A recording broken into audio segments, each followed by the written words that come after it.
Good morning, or sorry, afternoon, everyone. Welcome back to the Blind Press YouTube channel and coffee stream number 127. And it's Friday, which means it's guest day. And I've got Irate Prostate today, and I'm really sorry we're late. It's my Hangouts is a piece of shit. I could not hear Irate, so I had to leave. And then I couldn't get back into my own goddamn Hangout. So I had to go onto my phone to make sure the Hangout didn't close out. And then I had to go into the Twitter DM I sent Irate and click the link and join that way. So that was pretty cool, though. It was a nice problem solve. I like the way you did that. Clever. Why, thank you. Yes, absolutely. So how are you today, Irate? I'm doing okay. You know, been hanging out. I was watching a little bit. I'm been like obsessed with Nick Rekieta lately. I've been watching all his shit. So has Pincalo. Dude. I come downstairs at night and he's listening to Nick Rekieta's stream, and he's actually really funny. I actually find myself getting absorbed into it when Pincalo's watching it. Yeah, it's intense, man. You know, the dude is very passionate. It's like I would love to have him defending me, you know. Oh, for sure. You know, so yeah. So that's my that's who I'm queer for right now. On the interwebs. You know, and of course there's people like the Minions of the Zoo, of course, that are my staples. Lords of the Night, and let's see who else I catch. I'm sure it'll come to me. I'm drawing a blank because I woke up recently and I feel great. So how are you today? I'm good, other than annoyed at Hangouts. I'm really actually a lot happier doing the stream at noon. I'm more energetic, I find, and I'm more with it. And I'm not having to go straight from mom mode to stream mode, because I was, you know, drop my kid off at school, get home, get ready for the stream. Right. And it was just like, so the time I have now between that and the stream, I can like wind down, I can do some chores and get a little you time, man. Yeah, that's good. Yeah, I think that's a good way to chill out before, you know, streaming and stuff, having fun, going live. Exactly. Because we can't go dead. I always thought that was funny. We're live. Of course we're live, you dumbass. We have a Skep Talk in the chat. Hi, hey, Skep. What's up? Uzi Q, of course. Seamus Derby, Duck Dog, Blake Hanley. Damn it, Chadwick. Hi. Hello, everyone. Glad you're here. Gun Fox is here, too. Hey, Gun Fox. What's up? So Pincalo sent me a really interesting story that I wondered if you had heard about. Mike Pompeo went to Israel recently and did an interview. Mike Pompeo's the secretary of something. So yeah, talk to me like I have absolutely no idea. What the fuck? I can't remember. I just read anything. Fucking article. Hold on. He's American though, isn't he? Right? Yeah, he's in Trump's cabinet. I think he's the Secretary of State.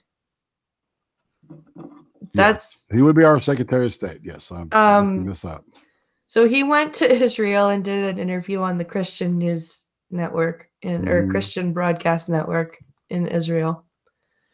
And the interviewer asked him if he thought that Trump maybe was playing the role of Queen Esther, the biblical figure who was meant to bring the Jews out of conflict. And Mike Pompeo went, well, as a Christian, I believe that's absolutely possible. And I'm like, oh, okay, yeah, because, you know, I don't follow the whole lefty, you know, Trump is evil bullshit, but he doesn't need any biblical comparisons either. His ego is large enough. Thank you. He doesn't need that. Like we really don't need political, and it's kind of weird to have a political figure like Mike Pompeo making a religious comparison to the president of the United States, and you're supposed to have a separation of church and state, I thought. I dig that, but that's the thing about the Republican Party is like there's this faction that they feel a need to appeal to the Christian right, and to pander. It's still, even after 35 years, when I think the Christian right has probably pulled more to a center. I think that a lot of these, especially neocons, they assume that all, Southern Christian Democrats are just, religious fanatics, and they just, that's just the lowest hanging fruit. If you want to suck up to somebody, you hit them where you think they live, right? Yeah. So yeah, sounds like typical political bullshit to me. I would agree. It's religious pandering when and it doesn't really need to happen. No, exactly. Like, the Democrats are doing a fine job of hanging themselves. Like, you guys don't need, like, I say you guys as in the Republicans and all that. They don't need to do this at the moment. Like, it's not a normal political race at this point, because the Democrats are doing a fantastic job of making themselves look like insane people who are completely incapable of governing at this point. And all you're doing when you do religious pandering like that is making yourselves look cheap and like you don't have anything to run on, which you do. Like, the Republican Party has lots to go on. They have a lot to say. Look at how insane the Dems are acting right now. Look at the shit they pulled with Kavanaugh. Look at the shit they pulled with, like, they have so many things in 2020 to point to say, look at what will happen if you vote Democrat. They don't need to start going on about, Trump is the modern Queen Esther. Like, that's not necessary. Well, in this whole deal, the Golan Heights quote from Trump, I think, is more controversial, to be honest, than I would never expect a sitting president to weigh in that heavy on something like disputed territory like that. I mean, especially, I guess, we see him as an ally, but that still, you have to be real diplomatic as how you say shit. Yeah, and Trump is not that. He's heavy-handed as fuck. To come to the point of being ham-fisted at times, which is, that's part of his appeal. Yeah, he's a regular Joe. That's what people see when they hear that and see that shit. They see, okay, he is like me. He's a moron too. Yeah, that's true. I think that's there's a certain amount of credence to that.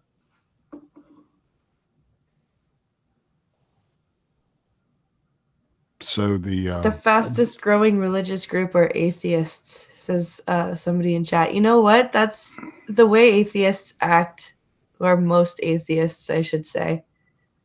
They tend to be so anti-belief that they tend to make it a belief in itself, and they get pretty damn preachy about it.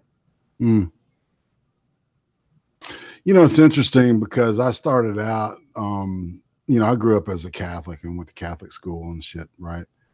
And at some point, I became what I call now an anti-theist, which is what I think, what we see a lot of, the vehement, militant, very angry atheist, that think that anybody that has a spiritual belief or anything is just, they're weak fucks, that kind of thing. Whereas today, it's like, to be honest, I'm more agnostic. I'm like, I don't know. Honest to God, I don't know. but I'm going to act like there is a God today. And that's just the way I've always tried to, do it personally. Act as if, try to be a good person, the best person I can be. Yeah. For me, it's just, be the best person you can be and for now, especially now that I've got kids, it's like, I don't care about, what'll happen to me in the afterlife if I'm a good person. I care about what I teach my kids. Exactly. And I agree. I think it's more about being in the here and now than, ephemeral things like, the future or past death, or the past. All we have is right now. And I think that's where, I try to, that's my personal spiritual approach. I didn't mean to get this heavy shit. Man, this shit happens on the coffee stream. We go from philosophy to cracking sex jokes to holy shit. It's gonna come out here and sit on my lap. it's a variety show here on the coffee stream most That's days. Right. Depending on what topic I read, if I find a news article, it'll go off on a tangent. It'll just That's right. Do you ever do a tea stream? You ever get into that, dishing out that tea? I don't do tea. If people feel like drinking, however, I call it the coffee stream, but if people come with caffeine, and listen with caffeine, whether it be a caffeinated tea or a soda or a coffee, they're welcome. I agree. That's right. Internet porpoise agrees with you. I don't know what to call that thing. Sounds more like a dolphin. It is a dolphin. I don't know why I said porpoise. Oh Lord. Maybe you're a little high. I don't know. I mean, I'm feeling very goofy. That's for sure. I'm in a good mood. Here's a good. You want to hear this? This is internet history. I'm sorry, I'm a soy-filled bitch in flagrant videos. Yes. But yeah. So, you got any other news things you want to talk about? Yeah, actually, up in Canada here, we've got we just had our version of a filibuster, which is what happens is here, the opposition will force a marathon voting session where they will vote on, this time they've picked all of the things that the current Liberal government wants to spend money on. And they made everybody vote down party lines for every single thing in the Liberals' budget, because they're angry at the Prime Minister for basically muzzling any more testimony of his former Attorney General / Justice Minister, because in Canada they're the same person, on the fact that he wanted to look the other way in a very at least morally wrong operation of a construction company who had contracts in Libya and was receiving payments from Muammar Gaddafi before he died. And so the former Attorney General was wanting an investigation to be held against this company and was wanting the Royal Mounted Canadian Police involved. And she is alleging that the Prime Minister advised her on several occasions that it would be best for her politically if she looked the other way. Holy shit. Yeah. And so she stepped down? Now, what happened first was that she refused to do that, so he, quote, shuffled his cabinet Mm. and made her the Veterans Affairs Minister. So she took a huge demotion. She went from fucking Attorney General to Veterans Affairs Minister. And she was in that post for a month before she said, you know what, I'm done. And she resigned. Now, after she resigned, we started seeing a whole bunch of people who were very close to Trudeau following her. Most notably, Jane Philpott, basically his right-hand person in his cabinet. Holy resigned shit! Is like his inside team like burning down? His circle is growing very small. Wow. I didn't realize it was this bad. So now this former attorney general testified once before the House committee, and Trudeau has since said, you are not to testify any further. And the Conservative opposition party went, what? And that's why this Jane Philpott lady resigned, because she's like, Canadians need to know what's going on. Mm-hmm. There are members of the Liberal Party that are leaving and now voting with the Conservatives. The Conservatives filibuster has just ended today. You mean dogs and cats are living with each other? Yeah. The filibuster ended at 1:00 this morning, and it started at 6:00 on Wednesday. And so pretty much they pushed the conservative agenda through, correct? I don't know if it was votes? I don't know if it was successful. Mm-hmm. But what they did do was they basically made everybody. This was basically a big push to make sure that everyone in the country knows what's going on. And every time that they force a vote like this, it is basically the same as a no confidence vote. So they were forcing all of the Liberal members of Parliament into session, and they were forcing them to basically they were basically trying to force dissension in the Liberal Party to get the Liberal Party to get angry enough at their leader where they'd be like, would you just let her testify already so we can go home? You know what I mean? Like that was pretty much their strategy. I don't know if they were successful. I hope they were, because like I said, like I keep saying, this is going to get a lot bigger before it's over. And I do not think that Justin Trudeau is going to make it to October when the election day is. So you don't think he'll step down by then?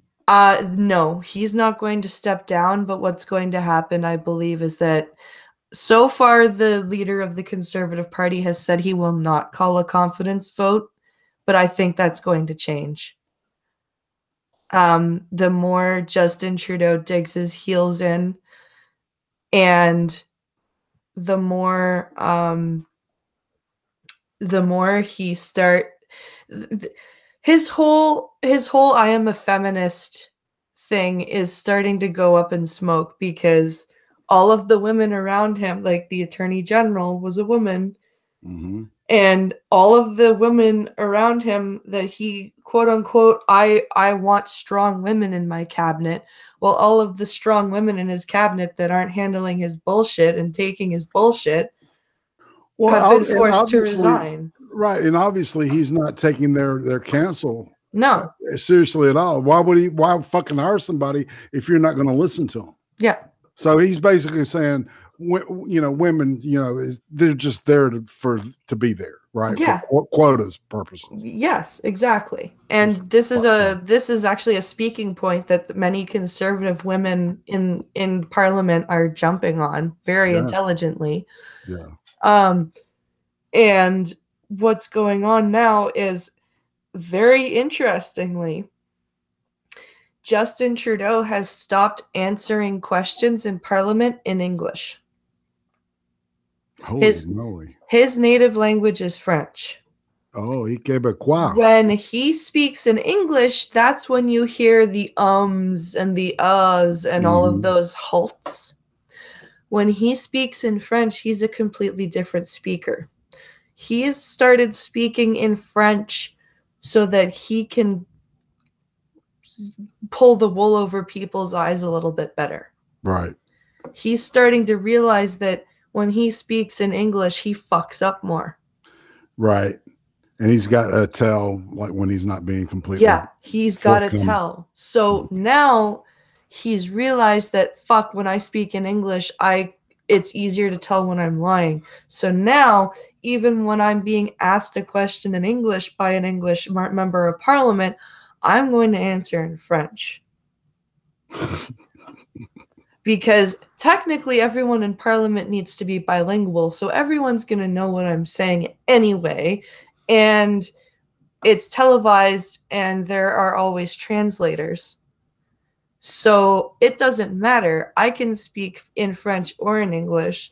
I have the right to speak in French, technically, because it's my native language. Right. So I am going to speak in French now because I can get away with it.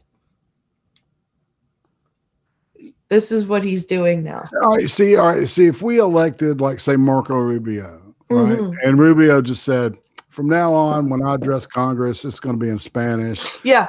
When I do the State of the Union, I'm going to do it in Spanish because fuck you. Yeah. Right. Basically. Right. That makes, yeah. So that would not fly. You're right though, man. He is, wow. He's painting himself in a really, really small corner right now. Oh, yeah. And all of his, all of the things that he's doing, like the carbon tax that he's levying, he knows he's not going to be reelected. So he's that angry teenager that's got the gasoline, as Pincolo puts it. And he's just dousing everything in gasoline. Right. And he's just got the match, and he's waiting to drop the match and just go, fuck all of you. You know, the carbon tax and the carbon offset point system and all that shit. Yeah. You know what I figured out? I figured out that was a way to create a new way to generate revenue. Yep. Right. And so if I sell, I'll gladly sell you like 150 carbon offset points for only $35. Yeah. Okay. And you know, the only thing that changes hands is I get $35. Yeah. Right. And you've got this magical number. It's really stupid. Because you can't offset. You can't do that. It's just, you know, and paying a tax is sure as hell ain't going to fix anything. You know what I'm saying? Yeah. It's very frustrating. Yeah. I don't know. I don't believe that climate change is man caused, but I do believe that man is exacerbating it.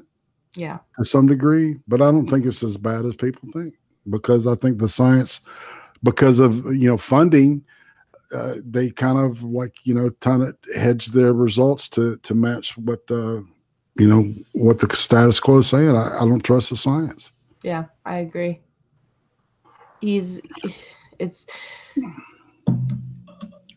Climate change is another thing that gets me going, because I am a huge nerd, and when I'm not listening to live streams on YouTube or like videos done by the people in the sphere of YouTube, I'm listening to shit like how the universe works.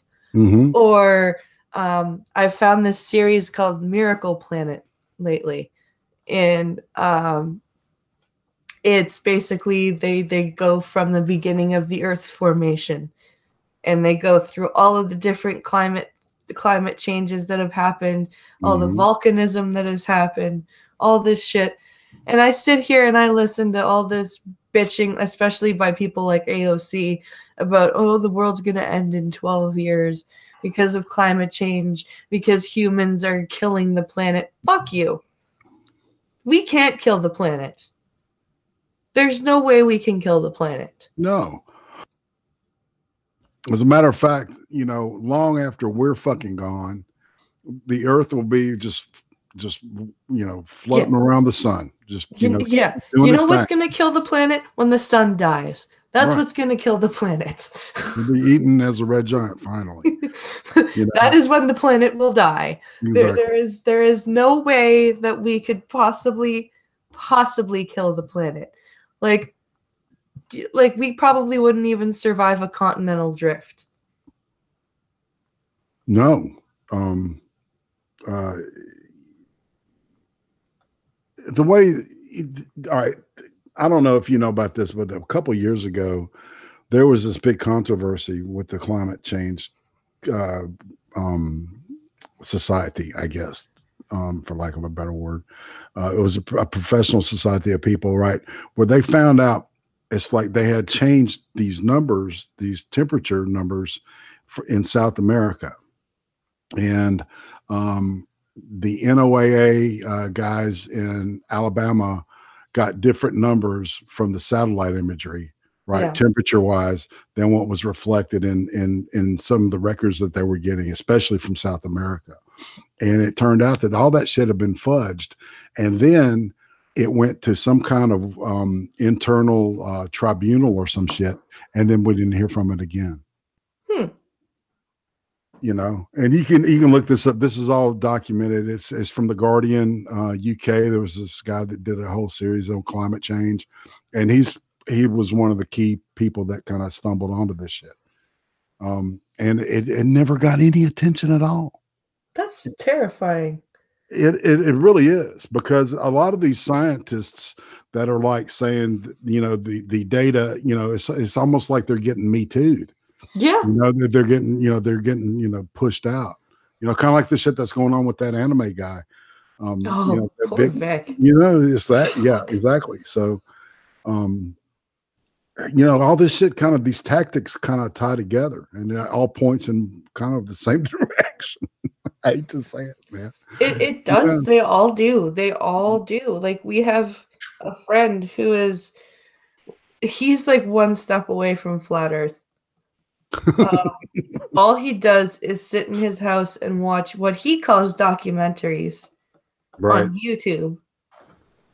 And his quote unquote documentaries are like maybe longest, maybe an hour long videos that people do where they're just ranting about, like, and it's mostly the financial sector, right? Where they're just ranting about, the hyperinflation and and then it moves into climate change and how we're actually in a global cooling period, and then we have moves into anti-vaxxing. Like, he is an anti-vaxxer. You cannot mention vaccines around this dude. Yeah. And like, he insists that the person that gave me the measles was actually vaccinated. He doesn't believe. He doesn't believe that they weren't vaccinated. He believes they were vaccinated with a live measles virus. Jesus. He's one of those. Right. Like, you would have some reason to lie about that shit. Yeah. You know what I'm saying? That doesn't make any sense at all either. I don't know. Some people are just retarded. Yeah, it's crazy. Check out the chat. 55 degrees there. Nice. It's dropping below 32 again today. Ah. Yeah. See, 55 is just a little bit nipply down here. We like it in the middle of August when it gets like 110 with 78% humidity. It's like breathing mayonnaise. Yes, Pincalo says he also believes that Andrew Wakefield was lied about and defrauded on purpose. He believes Andrew Wakefield was right. Who is Andrew Wakefield? The guy who wrote that paper that autism is caused by the MMR vaccine, and then was later, shown to be lying. And then he came out and admitted that he was lying. Right. Well, our friend thinks that he was forced to admit that he was lying and that he actually wasn't lying and that he was framed. Well, it had to be the one world government people that did that to him. That, Yep. Of course, you know. Yep. Yeah, the globalists. Mm-hmm. It's part of their agenda. Yeah, I've heard all this shit. Yeah, man. that's what he is. That's what he's like. We call him our Alex Jones. We really do. Yeah, the fucking frogs are gay. We know. Don't get crazy here. Shit. Oh, I knew that was gonna happen. You know I was gonna do that shit, didn't you? I did. You're very you've got some type of clairvoyance going on there. Yeah. But yeah. We talk about crazy shit all the time, and you know, the real problem is the interdimensional demons from outer space that we've got to worry about here. It's terrible. It's just terrible. They're having an effect on everybody. If you watch certain channels on YouTube, your fucking ears start bleeding. I mean, it's you got to be careful out there, people. I'm just saying. But yeah. What do you think about Space Force? Okay. The name is this wisdom. Okay. It's the name is horrible. It is. I've looked at some of the stuff that they're developing to go in it, and it makes a lot of sense. In the 60s, okay, unbeknownst to the people of the United States of America and probably the people of the Soviet Union, our governments mutually ignited nuclear weapons in the atmosphere, specifically in the Van Allen belt. And what the reason we did that was to see if like we could excite the magnetic field in the Van Allen belt, right? And to make it to where a point of where anything electronic that passed through it would get shorted out, like an EMP type thing, right? And that was kind of the idea, and they're still playing with this idea. Some of the stuff that they're talking about is basically the same concept. It's just you know, they're killing the cat a different way. Yeah. Or skinning the cat a different way. That's what I meant. Jesse, Defenic Fox, I haven't seen you in chat in a while. Jesse. How are you doing? Hey, girl. So, Space Force sounds like a B movie from the 80s. No shit. It does. It really does. Or bad series without bad facts. Do you think some of this stuff is a little bit out of our reach, or out of the state's reach, like the particle beams or the satellite-based laser weapons, or do you think that this is a natural progression of weapons development? Oh, it's being able to reach out and put the touch on someone, but from a long distance. Yeah, that's kind of the name of the game. We're designing a fucking rail gun that when it's completed, if you're in a ship, it'll hit the horizon. It'll hit past the horizon. Wow. Yeah, it's ridiculous, man. It uses magnetic force to propel. This. It's not. Some of the stuff they use, they don't even look like bullets. They just look like little clumps of aluminum, right? And it's and it cuts through all these plates. Like I saw one man go through like 7 plates of metal that looked like it had to be 2 inches thick. It was ridiculous. Yeah, it's a powerful weapon. So some of that stuff is really exciting. The directed energy stuff, or laser stuff. You see a lot of people, Star Wars kind of, in science fiction has people freaked out, but it doesn't make a noise at all. It just, and it heats. What it does, it heats up. What they try to do with it is they try to, get a weapon to self-destruct, or to blow up, before it, because if it blows up in the air, it doesn't kill people, right? Right. Freedom. What's up, man? Freedom of a nigga. He's a jammer, and we spent a lot of time together. He's a good man. So how's the interviewing and stuff going? You had a great one with Tailed Feature. Oh, that was really fun. Sunday, as a matter of fact, I've got the one and only Lucky Pop Tart. Yay, cool. Yeah, I saw her earlier in the chat, as we say. You want to know who's coming up? Tom Pinoid. Nice. After that, the one known as Bear Dog, my favorite lesbian. And the week after that, it's either going to be Unknown Archive or AP.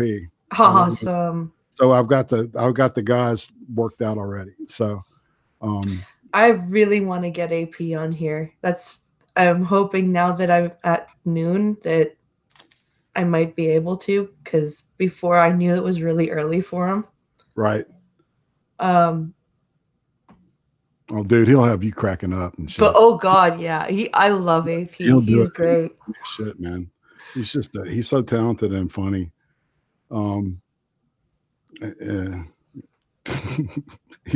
I've got some great clips. As a matter of fact, that's what I'm doing right now. Is I'm compiling like a folder full of clips of old cream streams and stuff. Oh, nice. And just taking out the funniest parts of them, because some of them are fucking ridiculously hilarious. Oh yeah. Did you ever hear the T-Tac giving Occam some shit? No. I mean, totally trolling his ass, man. Occam's talking about changing his avatar to something else, and he said, "But dude, if you make it a bear, it's going to be like burying." And Occam keeps going, "It's not a bear." He goes, "But yeah, it's a bear. You're saying it's a bear, and it's And I mean, it's about 5 minutes long." And finally, Occam gets it. And we're all cracking up, man. It's really fucking funny. There's been some great. Oh my God, there's been some incredible AP moments on there, man. I don't know. Can I say the word cum dumpster here? Of course. You can say whatever the fuck you want here. Yeah. At one point, one of the team was a lady named Ray Savage. I'm sure she's still around doing her thing. And she was part of the team, and AP got her to repeat several times that she was indeed a cum dumpster for her husband, of course. Yeah. But still. And it's funny as shit, man. She just walks right into it. AP is just, like the blood stream is so funny. Yeah, man. And I swear to God, some of the nomenclature that he uses is starting to creep in. Like I'm the cream string. I do it with the Tim of the Hun and Tribute Poop and Full Metal Pickle, right? Yeah. And I've got the Tim will occasionally say melanated individuals, and yeah, I've started saying that, and like I'll read a news article, I'll be like, I wonder how melanated this person is. Oh, it's so uncomfortable. I walked into the office the other day. Pincala was playing Call of Duty. I can't remember what it was. I can't remember what we were saying, but I told him, I'm like, "Are you seeking Kyle?" You looking for Kyle there, man? Always seek Kyle. Seek Kyle, yes. Seek Kyle for only $14.88. You can seek Kyle. That's right. Yeah. So, Prost. How do you know? Grandma, no. Yeah. It's fun stuff. Fun stuff. Let's see. So you've got a cream stream tonight, right? Oh yeah. It's Friday. Yeah. Oh yeah. Uzi's Magic Eye and Magic Finger is currently, as we speak, while she's listening to this, doing the Great Hunt for odd fucking news that nobody's talking about. So, and that's what we try to bring on the cream stream. It's like there's so many of these news things going on. Yeah. So what we try to do is we try to be like the weekly world news, right? And I'm trying to root out like domestics and stuff, and we're slowly trying to roll in like clips, right? Yeah. So at some point, it's going to end up being a clip show, I think. But I think we have to keep news in it because some of the stuff is just it'll make you pissed off, usually, and then the rest will make you laugh. But I usually put two in to, piss everybody off, get everybody focused and stuff. And Mm-hmm. and then use humor to kind of like diffuse the fucking angst and misery afterwards. Yeah, Gunfox likes to send me news stories that piss me off to the point where I have to go through Discord and be like, okay, that's too sad. Not reading that. Well, and a lot of times I'll have to weed out some stuff too. Uzi tends to love the domestic stuff, especially if it involves meth or people from Florida. So, Florida Man's always funny though. Yeah, of course, that's a classic. So, and invariably, there's usually at least one story, for the night of some moron in Florida, and you should look up the recent antics of the mayor of Port Richey, Florida. Oh yeah, we covered that in Blind and Special. Pink Hollow and I covered that on Sunday about the two mayors that are now in jail because, like, the acting mayor and the ex-mayor. Yeah, practicing medicine without a license. We kind of figured he was probably like writing scripts for BJ's and shit. You know what I'm saying? Yeah. And then this buddy got busted too. and it always says on the jailhouse when you're on the phone, it always tells you that it's being recorded. Like, what the fuck were they thinking? Yeah. Like, oh my god, people are stupid. I said, we did Irate Prostate. What does that mean? It sounds painful. Is your husband saying this? We did it. Irate Prostate. He's dictating. Okay, I get it. Google's a piece of crap. Okay. Irate Prostate. I get it. Okay, it's almost like Japanese names for shit in anime. Like Big Fat Brian and I did this thing called Neo Yokio yesterday. Yeah. Oh my god. That is such a stupid. It's kind of, if you're a weeb, I think it's designed to piss you off. Yeah. But it's done by this dude named Ezra Koenig from a band called Vampire Weekend, who I've fucking never heard of and probably never will. You know what I'm saying? Yeah. It was pretty. It was. Somebody pointed out last night that. If you watch it as if everybody was gay, it makes more sense. And damned if they weren't right.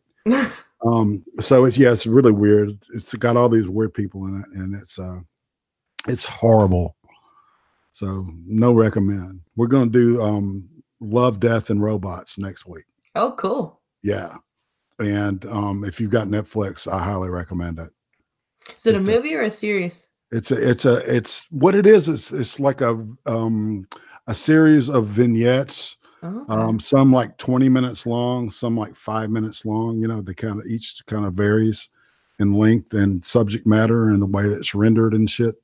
Cool. Yeah. So yeah, and it's got recognizable voices too. Yeah. Yeah, when I was watching the Miracle Planet thing this morning, I'm like, where is that? I know that voice. Yeah. I know that voice.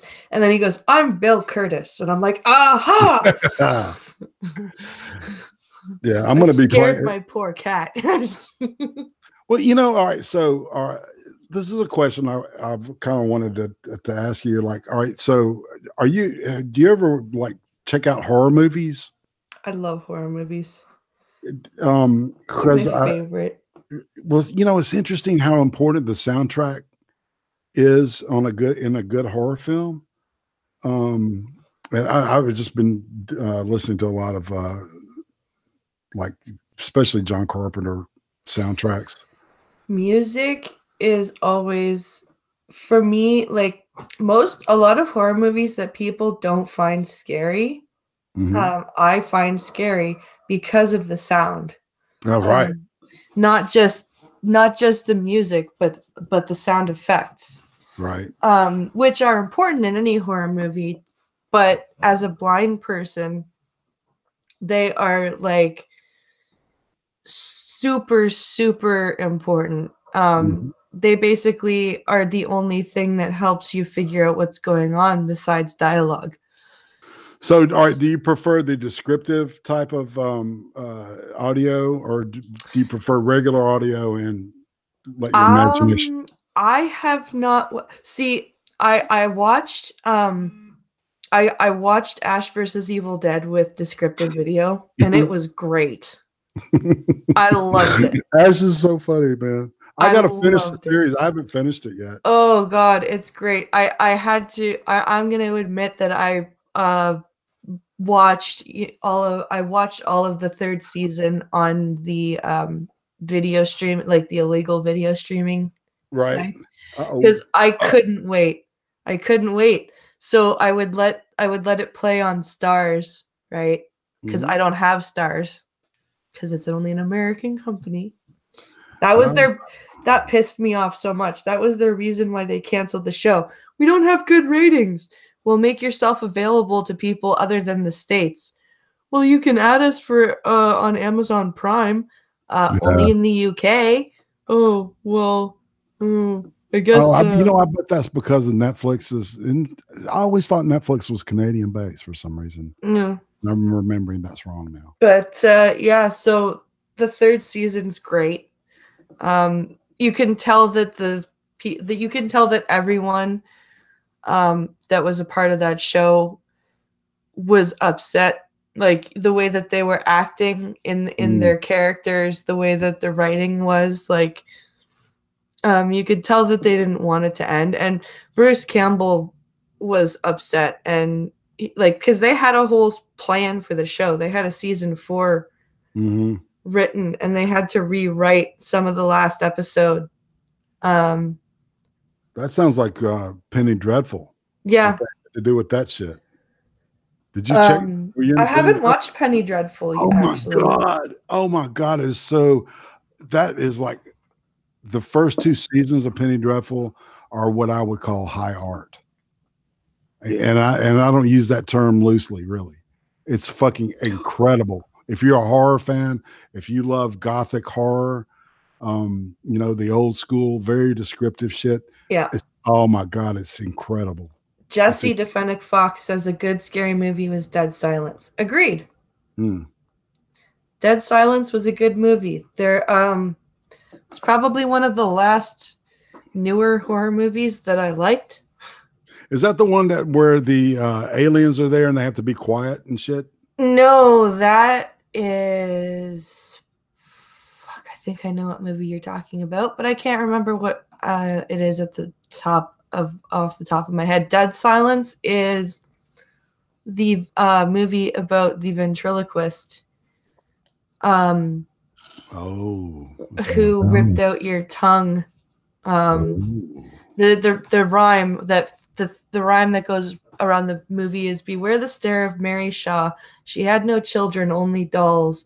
And if you see her in your dreams, be sure you never ever scream, or she'll rip your tongue out at the seams." Ooh, dude, that is creepy. It's a good movie. You should watch it. Yeah, that sounds. I heard that in like a child's voice, right? That's exactly how you should hear it, because that's creepy as fuck. How they did it in the trailer. Oh yeah, I love it. So, but yeah, to go back to your question, described video has gotten a lot better than it used to be. Like in the 90s, it was terrible. It was just a person telling you everything that was going on, despite the fact that there was dialogue, that it was important to the movie going on. It was just terrible. But now they do a lot better. They basically have a script that, like, they write out the script of things that they're going to describe. And then it's like a track that is recorded and then I basically added on to the show. And it plays, so whenever there's no dialogue, they will tell you, we'll use Evil Dead 2 for an example, because I've watched it so many times. I know exactly what happens. I have an original one sheet from the movie, man. Oh, you bastard. I have my buddy worked the theater. I'll tell you that story later. Go for it. So if you're watching Evil Dead 2 with described video, you would, which would be cool as fuck. I have never found it, but anyway, you would, we'll talk about the deer head scene. Mm-hmm. You would see that it would say, when there's no sound, Ash sits down in the rocking chair. The rocking chair breaks. You know what I mean? Like, right. you wouldn't, because you wouldn't know that. Right. If you didn't, like, if you weren't lucky enough to have family like me that was good at describing shit, when you were younger, and then you remembered it because you watched the movie 8 billion times. Right. It's like when Ash starts laughing and everything starts laughing with him and shit. And then, when he shoots the door, you would hear bang, and then the track would get quiet all of a sudden for a moment, and you would hear, Ash shoots the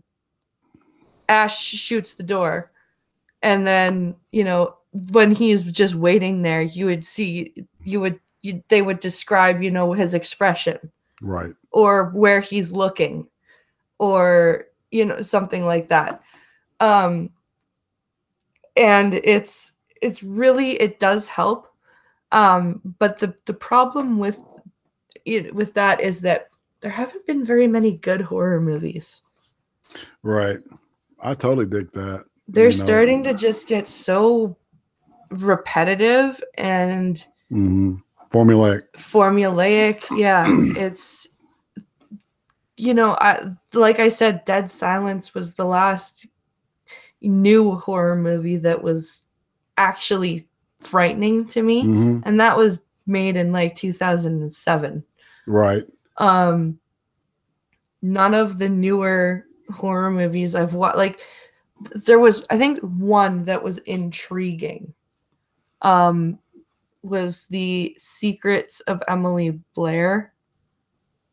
It was about a girl who became possessed, and her priest ended up exorcising her. Cole Meany is the priest. Oh wow! He's actually very good. From Star Trek. Yes. Yeah. But it wasn't frightening. It was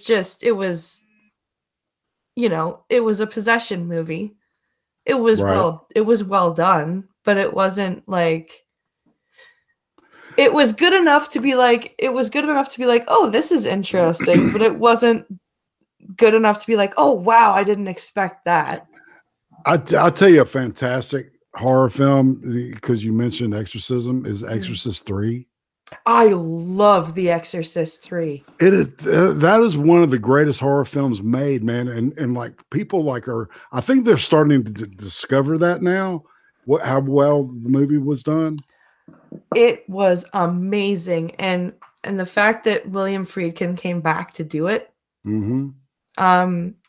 George C. Scott. And George C. Scott was great. Incredible. He was great in the first one, but he didn't have much of a role. Do you know what I mean? Like, right. His role was good. Like, he did it well, but his role was much diminished in the movie from the book. Like, if you've read the book, Lieutenant Kinderman plays a big, big, big part in the book.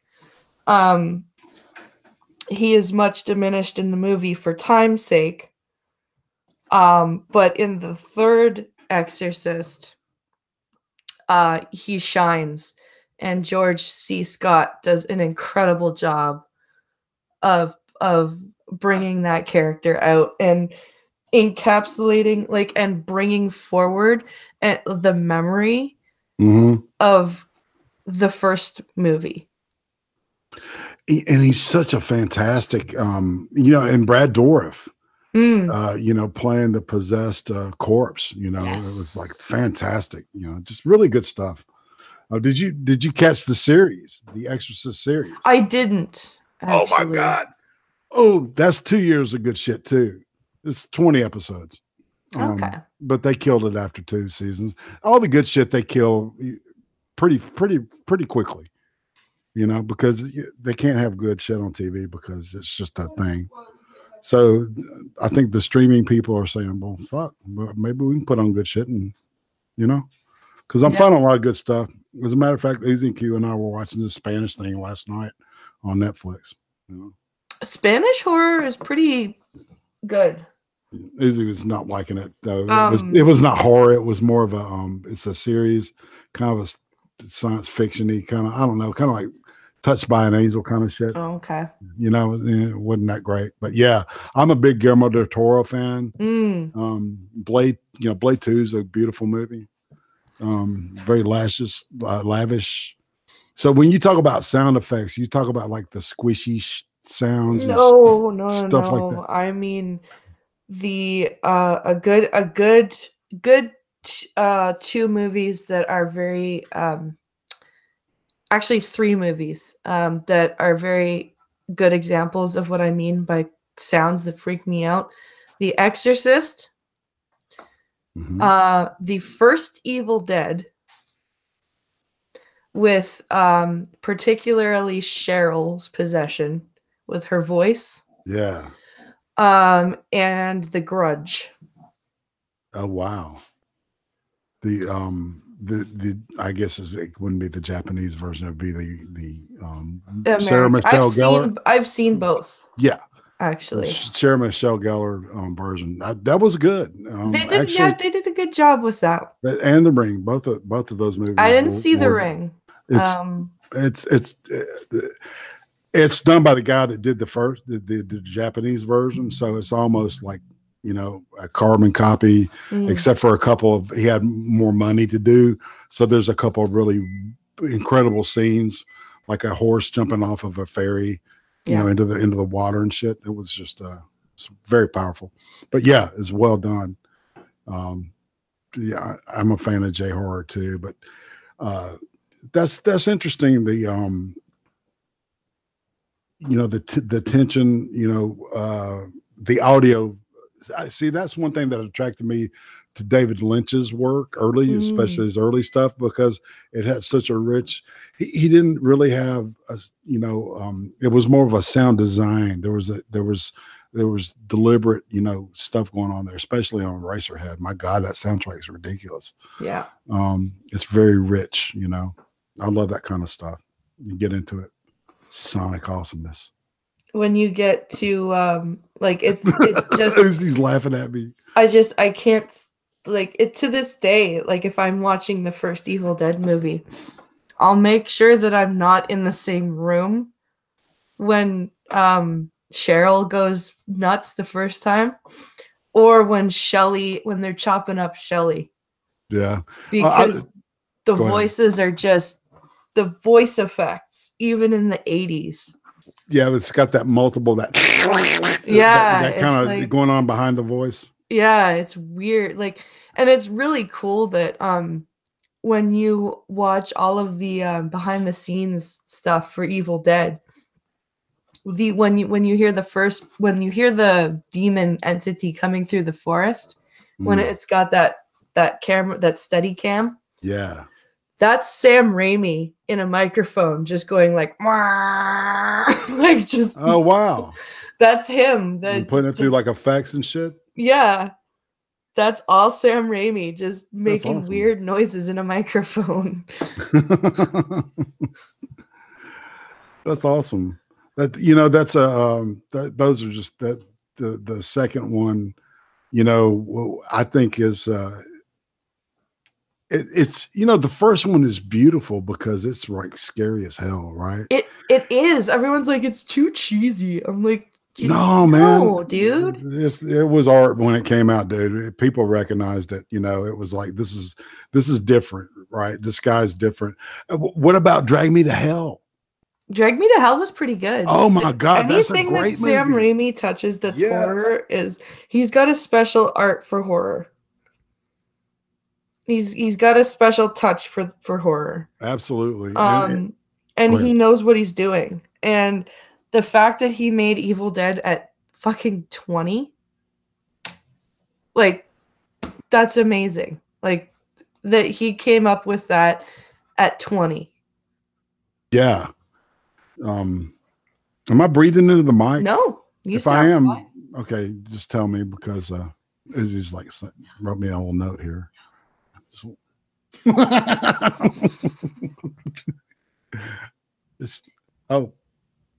Oh, stop. Ow. She's hitting me. I'm kidding. Abuse. The Ring is too visual. I'm not describing that shit, says Pink. She was talking about the movie Don't Breathe. I want to see that movie, actually. Oh my God, that's I haven't really good. seen that movie yet, but I really want to see it because it's about that blind vet, right? Who people break into his house to try and rob him, and he's just like, yeah, fuck you. Yeah, and then there's like this left turn that you don't see coming out of anywhere, man, and it's like, what the fuck? Yeah, I want to see that movie. It's a great movie. It's a great film. Hit me back when you see it because you're like, oh my God. There's some good stuff in that. See, have you ever seen Phantasm? Say what? A film called Phantasm. I've heard of Phantasm. I haven't seen it, though. It's got a great soundtrack. But yeah, it's all about this this dude that's from a different dimension, and he runs a funeral home. And it starts out with this kid and his brother. Their parents had just died, and they see this guy like, shrinking them down, and he sent them to this, looks like a different planet. They never really spell it out, but it's kind of weird. So it's like horror, sci-fi, cheese, a little cheese thrown in there. And the soundtrack is just incredible behind it. I don't know. Yeah, I think I've been watching horror so long. My dad and I used to go to the drive-in film. Yeah. I mean, back when I was a kid, I remember when Night of the Living Dead came out. This to tell you that I'm old as fuck. Okay. Randy Monkey said so. All right. So it's true. But, I had an aunt that lived in California. Right. Yeah. And we were visiting her, and it was the summertime. And we went to the drive-in to see this movie called Night of the Living Dead that had just come out. And I'm like 5 years old, maybe younger. Oh God. And it scared the shit out of me. I mean, oh my God, I couldn't sleep. I remember praying for the sun to come up. That was one of those. I had that happen to me with Psycho. I was going to mention that. The Anne Heche Psycho. My dad and his wife rented it. I was like 8, and they sent me to bed. And for some reason, I can't remember why, I had been grounded from listening to books on tape to go to sleep. And so I at my dad's place, I had a room in the basement, and their TV was right beside the heating vent that connected the living room to my room. So, and they decide that, and they always blared movies when they were one of those people that if you're going to watch a movie, let's turn it up really loud. I'm kind of like that. So the music comes on, and I'm like in my room and not allowed to listen to books on tape. So I'm just like, okay, that's just disturbing. So I made them let me go upstairs and sleep in their bed where I at least couldn't hear it as much. Right. And I still couldn't sleep. So I end up wandering downstairs just in time for the goddamn shower scene. And they didn't turn it off, right? Dude. So I'm sitting with my dad, and, Norman Bates comes in and kills Anne Heche in the shower. Right. And, I stay there for the whole rest of the movie, and even to the part where, the cops find old Mrs. Bates. And what was so weird, that movie was a carbon copy of the original movie, even if it was black and white. Yeah. And it was scene for scene, shot for shot, exactly a copy of the and maybe that was the fuck you to the studio. I don't know, but it just seems unnecessary. Why look at a copy or why listen to someone's interpretation of Beethoven when you can hear Beethoven's interpretation, you know, from his written music, right? He wants you to do it in a certain, you know, meter, blah, blah, blah. Instead of some guy like saying, I'm just going to take this and we're just going to have fun, right? That kind of thing. So, yeah. So yeah, I refused to take showers for weeks. I bet. You know, that was real common, you know, when it came out, the original came out, the Hitchcock. You know, he for the sound of the knife going into the body, he listened to all these different things, right?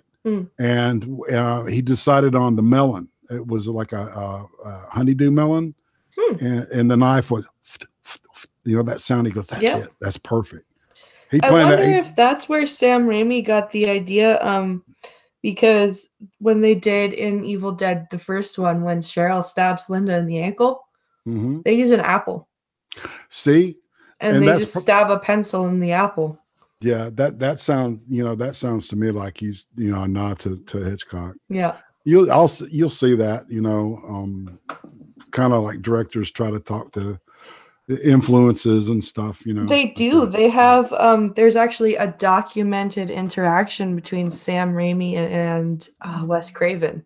Oh wow. They have in the Evil Dead, there's a Hills Have Eyes poster. I think. Yeah. It's either a Hills Have Eyes poster. There's a Wes Craven poster from some movie, and then in one of the Nightmares on Elm Street, you have one of the characters watching the Evil Dead. And then in Evil Dead 2, in the cabin, you see the Freddy Krueger glove. That's right. And so it's like they keep like nodding to each other. It's really cool. The directors, and you don't see that much anymore, really. You know who's got interesting sound design that you might be into? Have you seen any of the David Cronenberg stuff? You know what? Probably. He did Videodrome. The most famous was probably his remake of The Fly. Yeah, I don't think I've seen The Fly, but I've been recommended it quite often. History of Violence and Eastern Promises are probably the most commercial things he did, which are more like crime oriented and stuff. Whereas his early shit gets into sexual horror. And early body horror. Dead Ringers, man, crazy, weird movie. All his shit's weird. He's Canadian. Yes. And his sound design has like this certain kind of almost like arid kind of quality to it. I can't just, you know what I'm saying? It's got a distinct, I know I'm watching a Cronenberg movie when I'm watching one, just by the sound of it. So I love his stuff. Uzi says The Fly grossed me out. I never need to see it again. Yeah, it's a God, what's that guy's name? I can't think of the actor's name now. Jeff Goldblum? Jeff Goldblum. Thank you. See? I like Jeff Goldblum. He's just Jeff Goldblum. Exactly. There's no other way to describe him. It's gonna be the same no matter where, you know.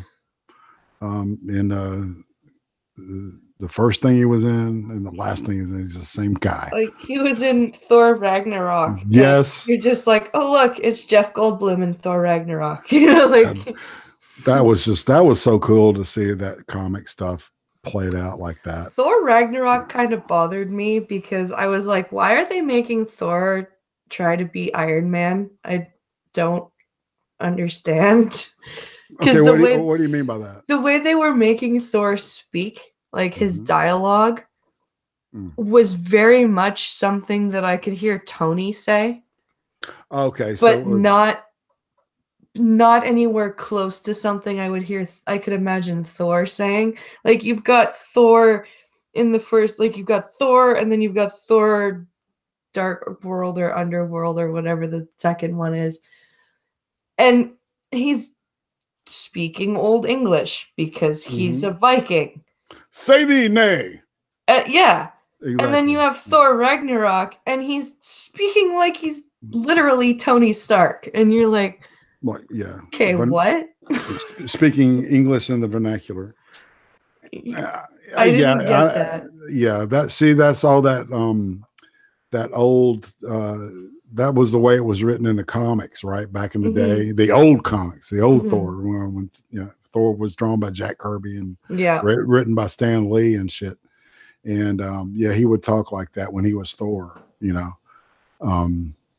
But yeah, Ragnarok was it was a visually incredible film. I've seen it with described video, and it definitely helped. Dude. There were parts of it that were pretty amusing, like when you get Hulk and Thor together. I enjoyed their interaction. Oh wow, that was great. Yeah. Yes, me burn with fire, but you were like a smolder. That was so funny, man. A Viking man child, Jesse says. She laughs. She says Thor is a man child. Well, he is a man child. Oh my. Oh my. Whatever happened to George Takei? Why is he so insane? Oh my God. It's that fucking politics, man. It's I don't know. I think they've been sniffing their own farts too long. I think both sides are just, you know, they're so deep in this fucking identity politics shit. It's like you can't be George Takei, the funny dude. You got to be George Takei, the gay George Takei, funny dude, right? Yeah. He's got to be up front with this, you know, his damage or whatever you want to call it. Not gay people are not damaged, okay? I used the wrong word, but that's what I would say. I would be, if I led with my damage, I would say, you know, it was because I'm, you know, my alcoholism or my fucking, you know, I'm a cyborg or some shit because. Yeah, I don't think Shatner's a map, Jesse. Yeah, I don't either. I'm pretty sure George was a map. Either he was a map or he was the recipient of a map, judging from the things that he said. But I do not think that Shatner is a map.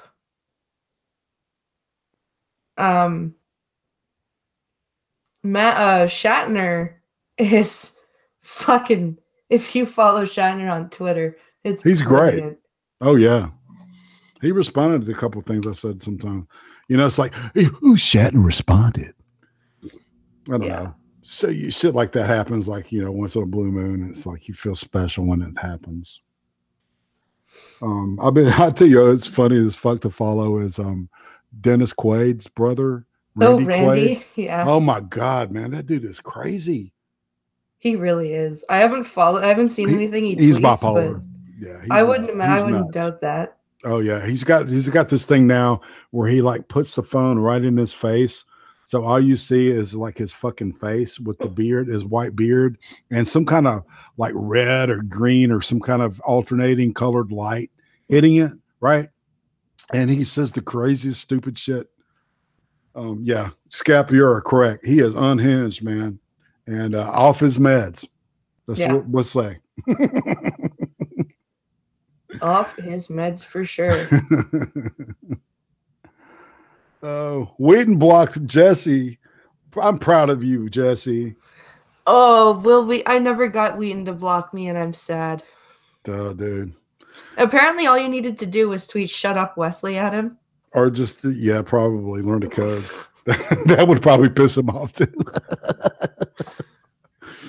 Oh, gamers. Gotta love him. It's just like all you got, like, seriously, he's such a whiner. Yeah. And it drives me crazy. Like him, and it's very sad because Twitter is the epitome of never meet your heroes because you know, I had to unfollow. No shit.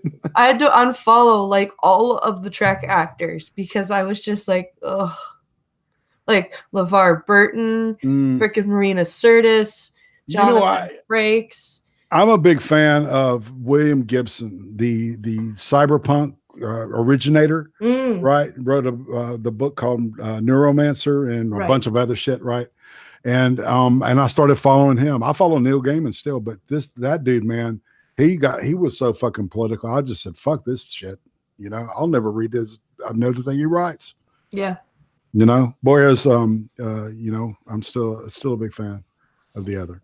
I'm really happy to when I read a series about an FBI agent. It's it's an ongoing. Well, so far it's an ongoing series. I haven't caught up to all the books yet, but he solves. It's like a mystery / thriller. Mm-hmm. Because he solves particularly brutal serial murders. That always have some sort of abnormal twist or cause to them. Mm-hmm. And the authors, it's co-written by 2 authors, and they always end up throwing in little snide pokes at the things that are happening in the time, because they write in the current time period, and they combine fiction with actual places. Like a few of their books take place in the New York Museum of Natural History. Oh wow! I've been there. Some of them are they take and they do a phenomenal amount of research before they embark on a book. One of their books, The Murder Weapon, was basically pulses of light that affected your brain chemistry and turned you into a crazy, it affected your frontal cortex. Oh, wow. And turned you into basically a murderer yourself. And then you basically went crazy. And they do all sorts of actual research and speak to actual psychiatrists for that story and learn about how your brain works. And they combine fiction with nonfiction in a really interesting way. And it's really fun to watch them jab at political commentary from the points of view of the characters, because you can kind of tell that they think that this is all ridiculous. Yes. It's really cool to watch authors do that. Well, and good artists, doing their art are going to make you draw your own conclusion, right? They're not going to tell you what to think. They're just going to say this is fucked up and this is fucked up, which is worse, And that's but give me one moment. I have to jet to the head real quick. I'll be no worries. No worries. Thank you. Say hey to the chat. I shall. Chat is in your hands. Let's see what's chat saying. Jesse says Charles D.B. Lint is cool. Patrick Stewart is fun. Yes, Patrick Stewart is very fun. So if you're wanting to know about the authors that I'm talking about here, I'll put them in chat. Douglas Preston and Lincoln Child. And it's the Pendergast series.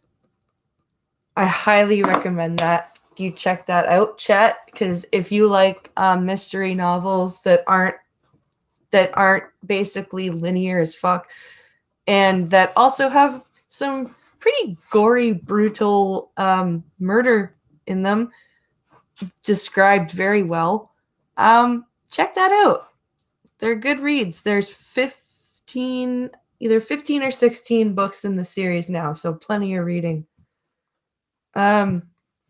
Start with Relic, because it's the first one. But for the love of God, you're going to, in your travels, in your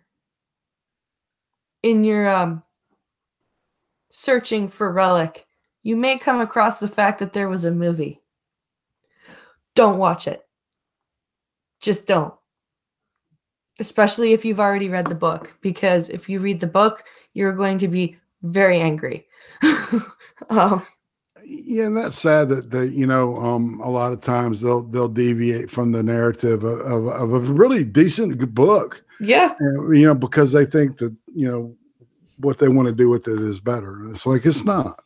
The the only they fucked up the movie so badly that they kept, I think, 3 characters from the book in the movie, and it wasn't even the main character. Like the FBI agent is not even in that fucking movie. That's one of the ones that's supposed to take place in the New York Museum. They put it in Chicago. Okay, and what's the name of the series? So the series itself is the Agent Pendergast series. Mm-hmm. The book that I'm speaking of that was turned into a movie is called Relic, and it's the first book in the series. Oh, yeah, man. I've seen that. You've seen Relic? Yeah, Relic. I haven't seen the movie. I've seen it available. If you watch Relic, like, without reading the book, you're like, oh, that's a cute little thriller type movie. Mm-hmm. If you read the book, you're like, oh, that's an awesome story. And that's what happened to me. I read the book and I'm like, oh, that's a really great story. Oh, there's a movie? Cool. And I watched the movie and went, what the fuck is this crap? It was very disappointing. So Jodie Foster was in it, and she did a good job, says Piccolo. This is watch the movie. Piccolo's trying to piss me off. Oh, I see. Jodie Foster was not in Relic. So, so you mean spouses and antagonizing each other is normal?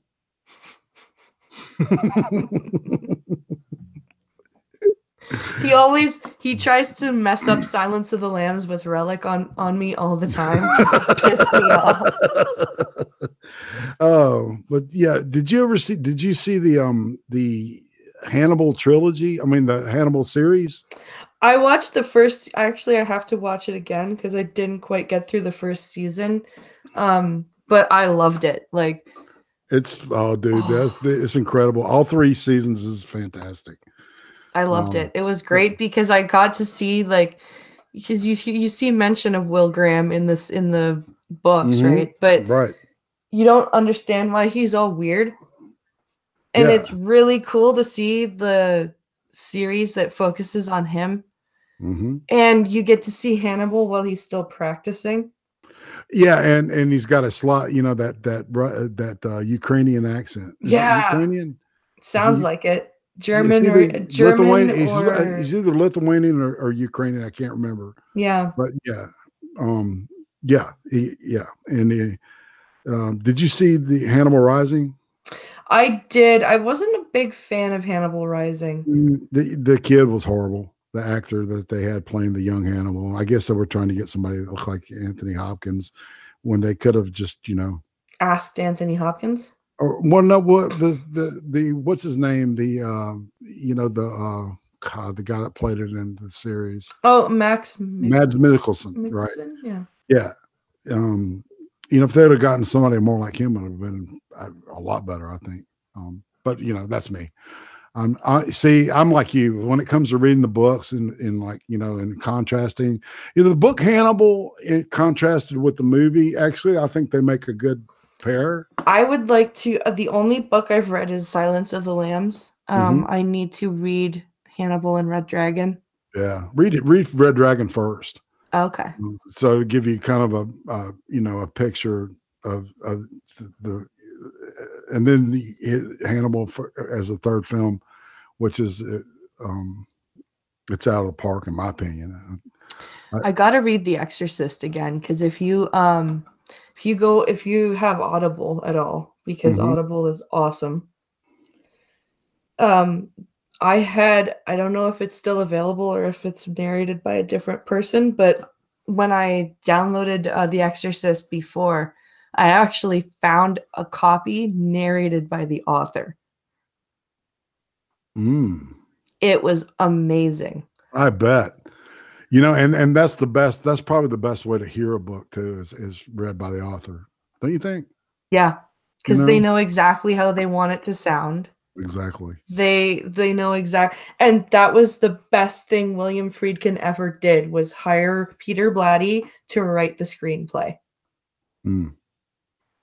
Because that way Peter Blatty and William Friedkin could sit down and be like, okay, this is good. This stays here. This can go. And they made a really good movie. As a matter of fact, there's a bunch of stuff on YouTube talking about the making of the movie, where it looks like it was made in like maybe the late 90s, early 2000s. So you see William Friedkin talking about, I think he's passed now. I believe so, yeah. Yeah. And and it shows him working with Linda Blair, and it's kind of weird, man, their interaction. It was the way he talked about it was kind of creepy. Well, they did it. I saw the director's cut, and I had the director's cut for a long time on VHS. Spider walk. What I had was, I loved watching the interviews before the movie because they actually mentioned that one of the actors asked Linda Blair, like, how do you feel about saying the things you have to say, like when she was a little kid? Fuck me, Jesus. And even at that age, she was able to go, it's not me, it's Reagan. Which is pretty awesome that a 12-year-old could compartmentalize that. Yeah. I mean, she did get pretty fucked up afterwards and ended up going into fucking porn and whatever. But but William Friedkin, he was a pretty hard director to work under. If you watch the director's cut, you see they talk about some of the things he did. When the possession got further on, and you see those scenes where they're working in basically a cold room, right, where you can see their breath. They actually had the set for the room built and put in a meat locker. Yeah. So it was actually that cold. Yeah, they got it down. I think they got it down to like 20 degrees. Something like that. Yeah.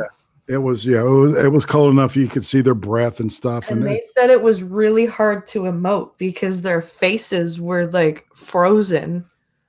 I'm sure. And they had to emote properly. And then they would be working, late into the night. And apparently Friedkin wasn't happy with the amount of fear they were showing. So he took to firing a loaded gun just randomly. And then he would shoot the gun and be like, action, and shoot. So if everyone's sitting there looking terrified because he's just shot this gun, but he didn't get the gunshot on film, but he got their fucking absolutely terrified expressions. That's pretty smart. And then there's the scene at the end where Jason, I think his name's Jason Miller, who plays Father Karras, has just thrown himself down the stairs outside Reagan's room, and his friend comes up to give him the last rites. And apparently he wasn't acting sad enough, because Friedkin's like, this is your best friend who's dying. You need to act. You're upset. You need to be upset. And it just wasn't working. And they had done like 20 takes. And Friedkin just finally, he comes up to him, bitch slaps him in the face. Dude. And rolls. And the guy's just like shaking. He's got some tears coming down his face. Because he's just been belted, right? In the face. Just without warning. Just whack. And then action. Right? There's in one of the bigger, longer cuts of Alien, there's a scene where Sigourney Weaver hits Veronica Cartwright, and Veronica Cartwright hit Sigourney Weaver and popped her, and that's where that nosebleed comes from. Oh, and they kept it in, like it actually happened. Yeah, she popped the shit out of her, man.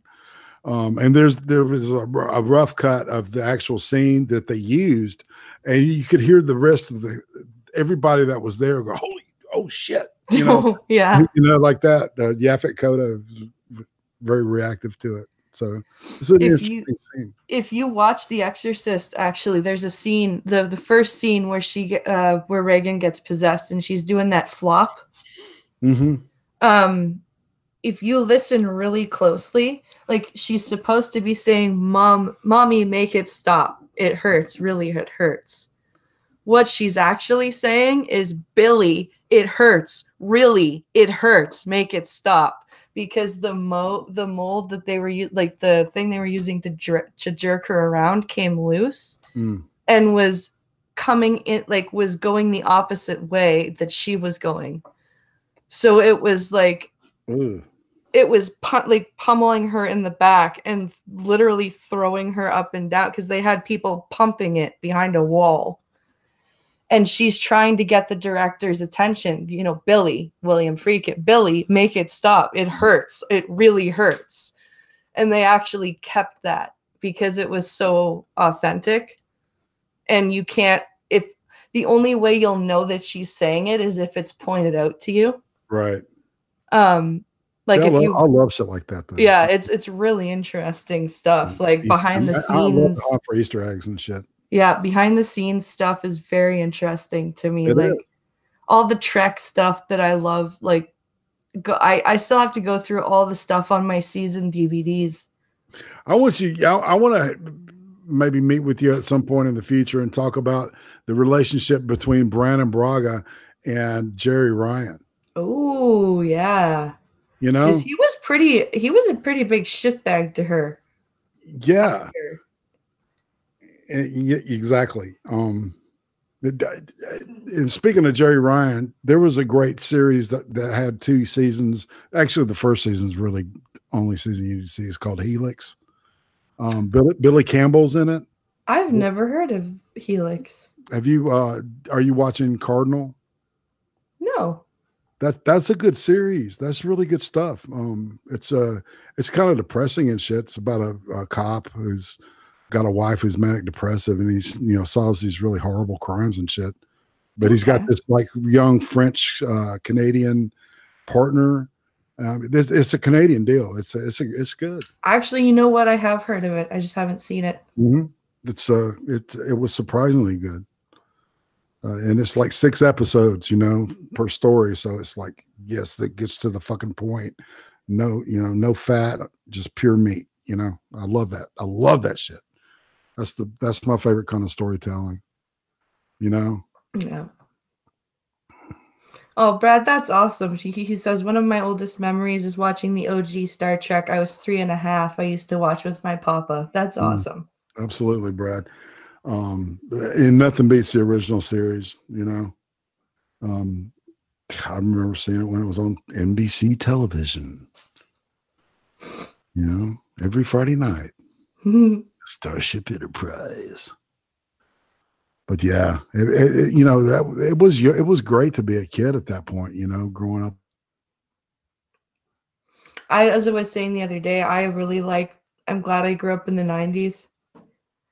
Because honestly, I miss the 90s. Like, there was a bit of political correctness, but it wasn't like,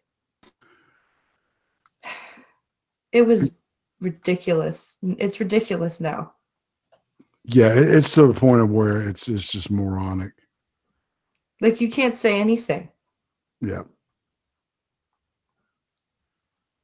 You can't say anything. You can't do anything. Nothing's funny anymore. And Data Wasteland points out something important about Desilu Productions. There's a guy that's called Midnight's Edge, okay? And he has done this like 45-minute video on the product known as Star Trek and how it went from where it was to where it is now. And it's all about the business behind it. And it's fascinating shit. Because the people that fucking own it don't give a shit. They don't. They really don't give a shit. They don't care what the product ends up. Even Gene Roddenberry's son is like, what do what legacy? What I'm saying? They're all about the money, man. It's fucked up. I don't know. Skep says all the bad guys are cis white males and all the heroes are pink-haired lesbians. And that's not far off of it, to be honest. Nope. I thought Anson Mount was doing a good job as Pike. He looks like the guy that played Pike. Now he's But, leaving. Yeah, but I only watched the first 3 episodes because they pissed me off. I couldn't even watch the third one. Oh my I God. watched the first 2, and Pinkalo and I were like, "Why are the Klingons carrying their dead with them?" Well, I'm talking about the second season. I watched that whole first season. No, man. we didn't even do that. We my watched God. the premiere and went, "No, Klingons don't carry their dead. No, no, no. Fuck you." If they would have let the Klingons out, right, and made them more of something that you didn't see, right, and then we were just at war with the Klingons, and they did experiments, and the rest of the story unfolded, it would have been actually a pretty good mirror universe story, right? But no, they had to shit on the fucking Klingons, man. Why? You know what they should have done, which like I think they were going to do this in the beginning before everything changed. They should have done Romulans. We've done Klingons before. Yeah, the whole Cold War and shit with the Romulans and the whole psychological warfare aspect of that shit. That was, the Deep Space Nine was the closest thing to a Cold War type. I'm fascinated with the Cold War, man. You get me going on that shit, I won't shut up. But yeah, I totally am down with the Romulans, man. Or as I call them, the Rommies. The Rommies, yeah. Well, and even in DS9, you focus more on the Cardassians than you do the Romulans, which is also interesting. Yeah, they're fascinating too. As a matter of fact, there were 4 lights thing. That twofer that was on Next Generation with God, what's that actor, that British actor in Picard? Remember Picard gets captured? Oh, Chain of Command. That's a great episode. It's fantastic. And he keeps telling them, there are 4 lights. There are 4 lights. And at the end, there were 5 lights, Or no, he wanted Picard to say there were 5. Yeah, exactly. There were really 4. And Picard was almost ready to say that there were 5 lights, and he thought he could, that last time they met, he had 5 lights up. Yeah.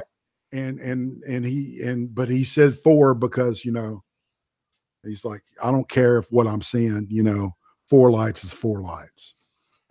I like the line in the middle of the episode where he goes, "How many lights do you see?" And he just goes, "What lights?" Right. I love that. He just, fuck you. That was a beautiful, man. That was a beautiful, well-written chess match. It was. The episode, Tanagra. Darmok. Darmok. Yeah, Darmok. Yeah, Darmok. His arms open. That's Pinkalo's, one of Pinkalo's favorite, actually. It's fantastic. Because it's such a great episode, and it's really fun to watch the Picard the anthropologist work out how the children, I think they're called the children of Tama, the species is the Tamarians or whatever they're called, communicate. And it's really cool to watch the anthropologist and him figure it out all by himself. And then you've got Data and Troy up there using the computer going, "What on earth does this mean? I don't understand." Right, because the whole language was referentially based. Yeah. It's like, well, what the fuck are they referring to? Who is Darmok and blah blah blah, and that's not important. What's important is what the phrase means to the people. That's a great show. That was a great episode. It was such a and that's why I was so disappointed with Discovery, and I'm so worried about the Picard show. Yeah, because you should be terrified. We had such great stuff with, original series TNG, DS9, Voyager, and then we have this.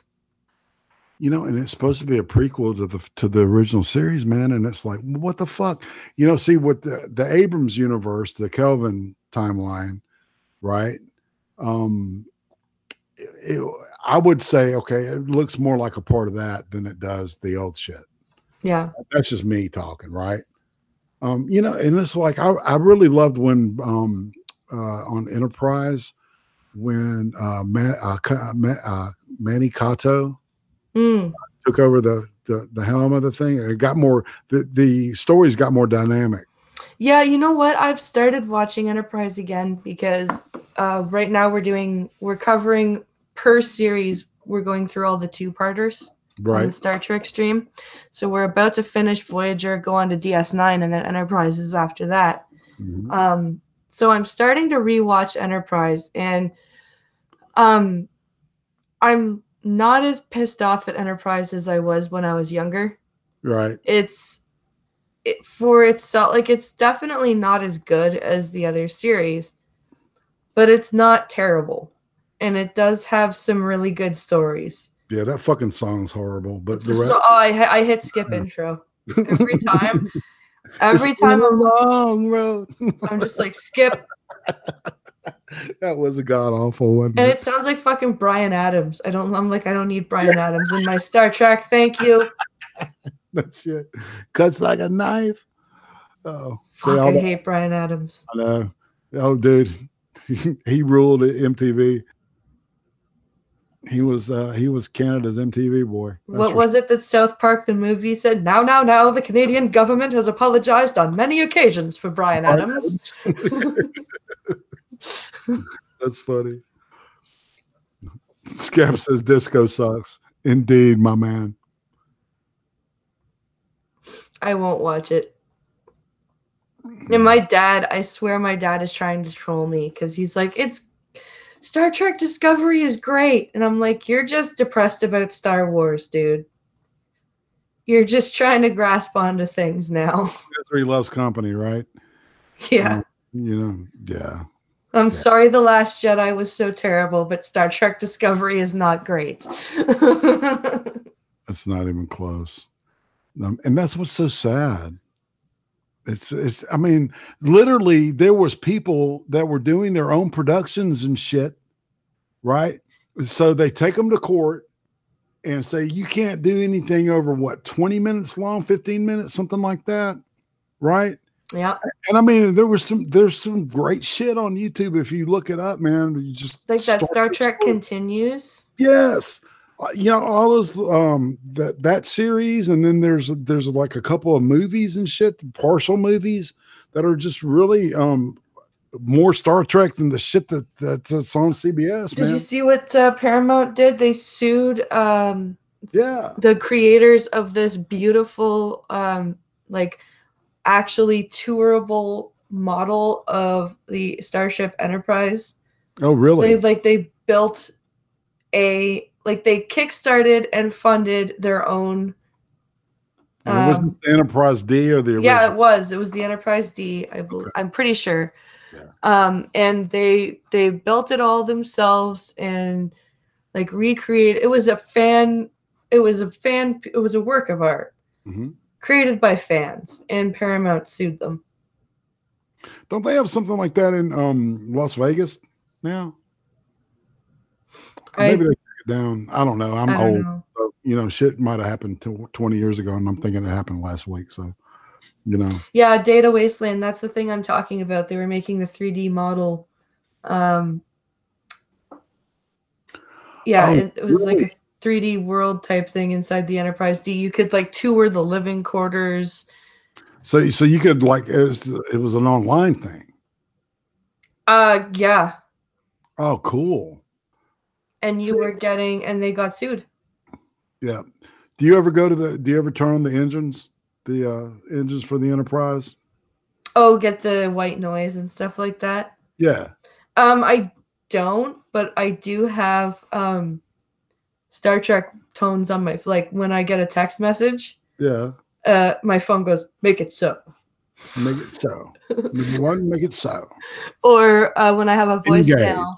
When I have a voicemail come in, it's the door chime for TNG. Mm-hmm. The chime it makes when you ring on somebody's sleeping quarters. I've got another one. I think it's for my email where Uhura goes, Captain Kirk, you have an incoming message from Starfleet Command, Priority 1. Priority 1, man. You got to take that in your office. That's cool stuff. It's nice to have that kind of be able to download those ringtones and stuff. It's Trek's a thing, man. Trek is a lot of people like think it represents. I think Trek represents this world as an ideal place. Philosophically at least, right? Yeah. But yeah, God, I can still watch. I can pull something up if I'm bored as fuck. I'll just put on an old episode. Yep. Especially the first series. I think the one with Edith Keeler. God, what's the name of that? Journey to the Edge of Time. Something at the Edge of Time. It was written by Harlan Ellison. Yeah, I'm not sure. Brad is asking if we have any opinion on the new Rambo, Jane, Silent Bob, or Bill and Ted movies. It's weird that that Silent Bob is skinny. They're making a fucking Rambo remake. They're really rebooting that without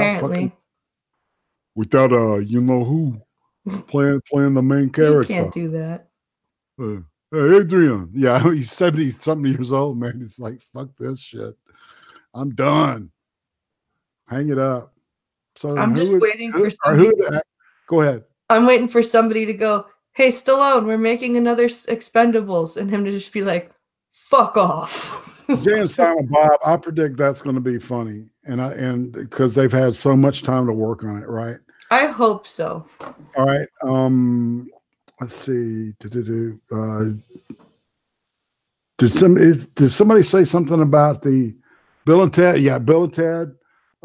That's going to be interesting as fuck. I wonder if they're going to go back in time to themselves when they were younger, and like tell them to not do something or some stupid shit like that. You know what I'm saying? Yeah. Because that would make sense and create a paradox that they have to fix. Exactly.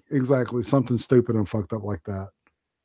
But it's I don't know. It's like Peter Cushing in the first remake of the Star Wars thing. Yeah. It's just he looked okay, but he was just off. It was something, and I'm wondering if they're going to do that with George Carlin's character from the Bill and Ted movies. I almost hope that they just exclude George Carlin's character, because you can't nobody replace George Carlin. Oh shit, man. He's my man. Like this whole the Aladdin movie. I'm so sad because God. You can't have Aladdin without Genie, and you can't have Genie without Robin Williams, and Will Smith as Genie is just no. I think that's I don't know. That's I think that was a really poor choice to even just remake a live version of it. Especially after the Robin Williams thing, because it's Robin Williams. Nobody can do Robin Williams but him, and he's not with us anymore. And that whole thing, like his whole thing was ad-libbed pretty much. Oh, of course. And Will Smith can't do that. No. He flowed like water. Robin Williams would go from one thing to the next, and it would be like seamless. Boom, boom, boom, boom, boom. We showed the original Aladdin to the kids. I've got the jingle, jingle, jingle, and then he's talking like Disney. And what have you been about? Yeah, I know, it was great. Between different quick characters and voices, man, he was awesome. He pwned that shit. That's right, Skep Talk. Say hey to the goat, man. We've been blessed by the goat. This stream is officially awesome. I love when Jay and Silent Bob were in Xena. I missed that episode. Are you fucking kidding? I loved Xena. I missed that episode. I was too old back in the day when Xena came out. I was like, I was too mature for that stuff, and now I've got to watch it all over, See, I loved Xena, but it was mostly because I will fully admit I had a huge thing for Bruce Campbell when I was a kid, like when I was younger. I honestly, he's probably my celebrity celebrity thing. But Maybe anything that he was in when I was younger, like Xena, Hercules, like when he showed up as the King of Thieves, I was watching it because I loved Bruce Campbell. Well, And like such Ash Williams was my favorite character of his, though. Like God. Ash Williams is by far my favorite Bruce Campbell character. I think we counted it one time, and he hits his head over 80 times. The character. Ash Williams, yeah. Every time Ash falls down. By the time he gets to Army of Darkness, I'm surprised he's not blind from concussion. You know what I mean? Like exactly, he's been conked out. I mean, and that poor motherfucker. By the time he gets to Army of Darkness, he's been up for like 2 days. Yeah. 2 days killing demons, and I don't think he's had a chance to eat anything. Like, yeah, there's some classic shit in that one. Poor bastard. It's great. It's great. That's great stuff. Bruce Campbell is the man. And he was great. Oh, Jack of All Trades. That was a good show. That was a great show. And Burn Notice. He was great in Burn Notice. Burn Notice. Briscoe County Jr. Yeah. If you remember Briscoe County Jr., my hat's off to you, because that was that was another one of those, really weird sideways sci-fi shows that only went one season on Fox. Yeah. Just like fucking Firefly.